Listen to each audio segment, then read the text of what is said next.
All right. Last thing I have for today is a little bit of a react. Oh, that's right. Yeah, someone recommended me this react.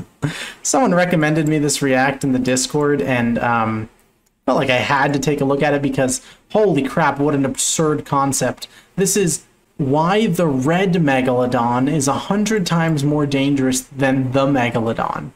This has 600,000 views. They're just making things up now. What the heck is the red megalodon? I hate that I want to watch this. Usually these megalodon videos, I'm like, oh man, you know, I've watched so many of these and I've heard the same evidence over and over again, and you know, I'm tired of going through it. But the red megalodon? Like the alpha megalodon in Ark? Please tell me the evidence is not from Ark Survival Evolved, the video game, where the red megalodon is like the alpha of the pack and it's stronger. Listen, let's see. Oh my god, that hurt my ears. Okay. If you're a fan of prehistoric animals, then you might have heard about the mighty megalodon. Yeah, totally. For those who might not be familiar with it, the megalodon is a huge prehistoric animal that dwells in the sea. Said to be multiple times larger than any sea creature known today, although it's... That was a great white shark. I like that they just interpose the images. Something clearly unique looking. They've, you know, this artist has gone for a sort of goblin shark-like look with, you know, head or circle tail, and then nope, that's a great white creature known today, although it sadly went extinct many years ago. Despite the fact that it's no longer with us, the megalodon's shadow continues to loom when it comes to aquatic animals.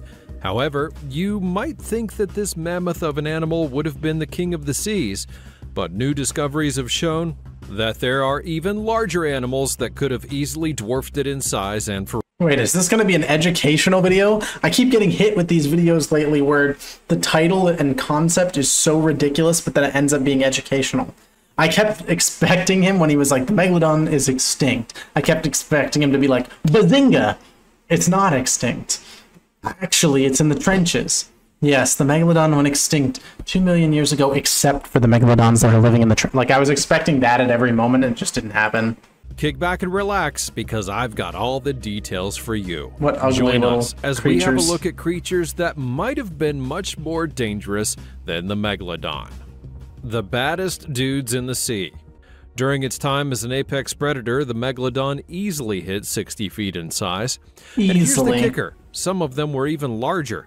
Basically, the great white today would have been no larger than the megalodon's reproductive organs. That's not true. There's no way the megalodon's claspers are the size of a great white. That is crazy, though. That's like the whole whale penis thing. It's like bigger than a human.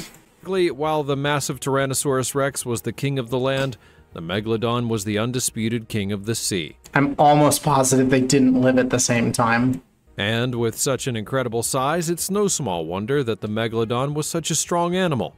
According to some research, the big fish had quite the bite force pressure, around 40,000 pounds per square inch, and that's actually the largest bite force of any animal ever measured, living or extinct. And for comparison, the T-Rex had a bite force measuring 12,000 pounds per square inch, and while we humans only measure about 160 pounds per square inch ourselves. 160 pounds per square inch is so lame. That's like an average high school kid sitting on top of you. This incredible bite force. That's our bite force, really? Jaws that measured 9 to 11 feet in size, enough to swallow an average-sized human being in a single bite. Now, considering its incredible size, it's no wonder that the megalodon used its influence and pretty much acted like the baddest one in the seas. No animal would be safe from the Meg in prehistoric times. Even itself. In fact, the fossil records have shown bite marks of the megalodon on some of the largest baleen whales in the period. This is such a funny picture. This looks like it would be a portrait in the Luigi's mansion that you would like go into a room and this would be on the wall. In terms of hunting, however, megalodons and great white sharks were not necessarily on the same page. That is not a great white. Okay, whoever did the imagery and whoever did the narration, not quite on the same page. Because that is not a great white. Even today, most of the great whites that you see are ambush hunters. They will stalk their prey, then catch them and draw them deeper into the ocean, where they then have a better chance of finishing the job. The megalodon's preferred diet would be large marine animals, and according to scientists, it would most likely take apart its prey in a systematic fashion, tearing its fins and tail before devouring it, and then, while great whites usually draw their prey under the ocean, the megalodon would attack from underneath, tearing its prey wide open before taking it apart and feasting on its succulent meat. Okay, I was gonna pause for a different reason. Why the hell did he say succulent meat? Isn't it crazy that we're just assuming all of this? Like, everything he's said so far is accepted as fact by the general public. I mean, the scientists who actually work with it are like, oh, you know, it's a working theory.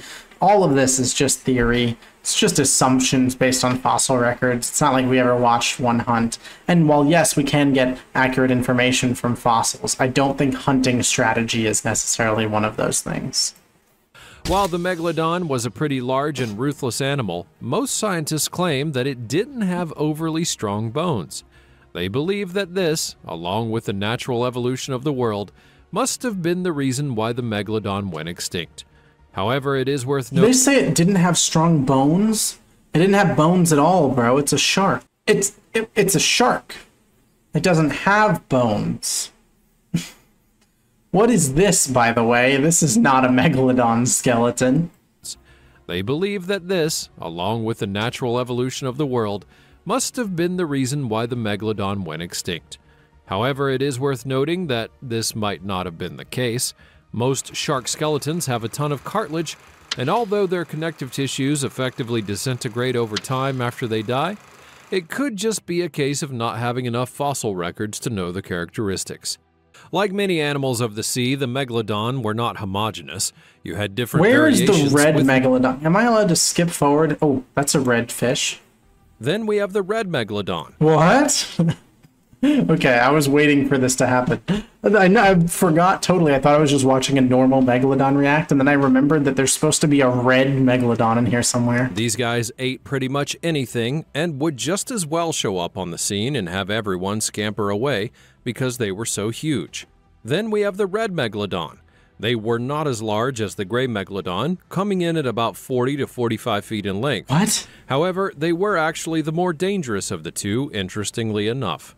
And if you think about it like this, whatever type that it was, the megalodon was probably the biggest animal in the sea. Wait, is he just making shit up?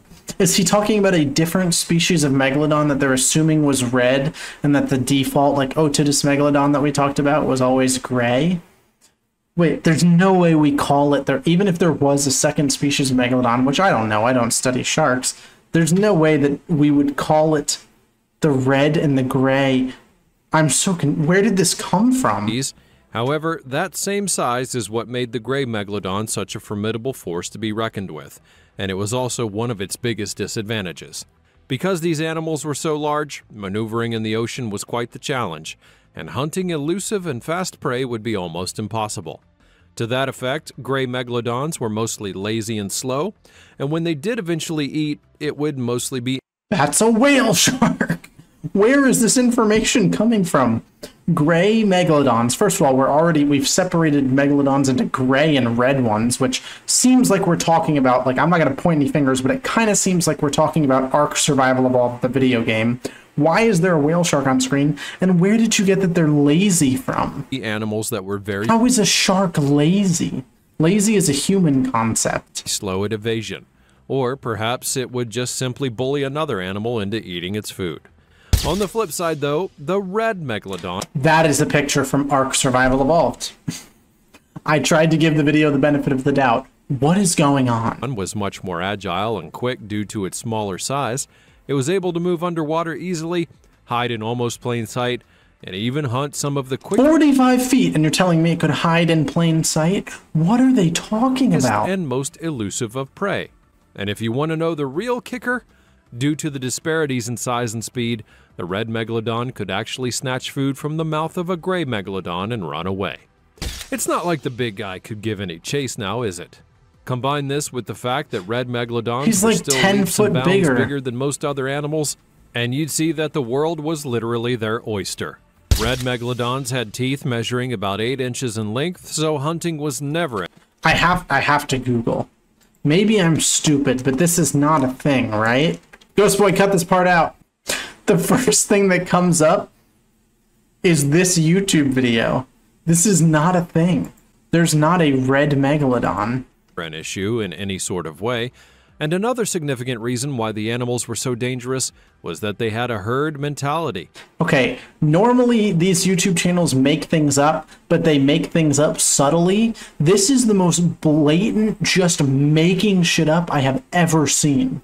This is insane. According to scientists, red megalodons would usually gather and hunt in groups, taking advantage of the strength in numbers approach to overshadow their prey. And if you think about it, one red megalodon is already too much to handle if you're any kind of sea creature, but to have a bunch of them moving around and on the prowl would be a completely untenable situation that I would probably not even wish on my worst enemy. Now, of course, the sad part of the entire thing was that red megalodons also did not have so much food at the end of the day. Because they hunted in packs and pretty much scared the living daylights out of any other animal, they didn't have so much to eat. And so they lived mostly nomadic lives, moving across the great expanse of the oceans and never really having a place they could settle. I feel like I'm listening to a storybook. Is anyone talking about this? Why are there conspiracy theories in the YouTube comments, man? What's going on, man? What do you mean the red megalodon? Stop. Stop. Get help. Get help. Stop making things up to appeal to children. Get help. You're better than this. You can do more than this with your life. Listen, I know I'm pot calling the kettle black. Is that what it's called? Listen. I know. But you can do better. This is ridiculous. The red megalodon. Alright. Sure, man. New canon. The megalodon has a red. I'm just going to assume that all of these videos are a part of some canon storytelling world, so congratulations, the red megalodon is now real.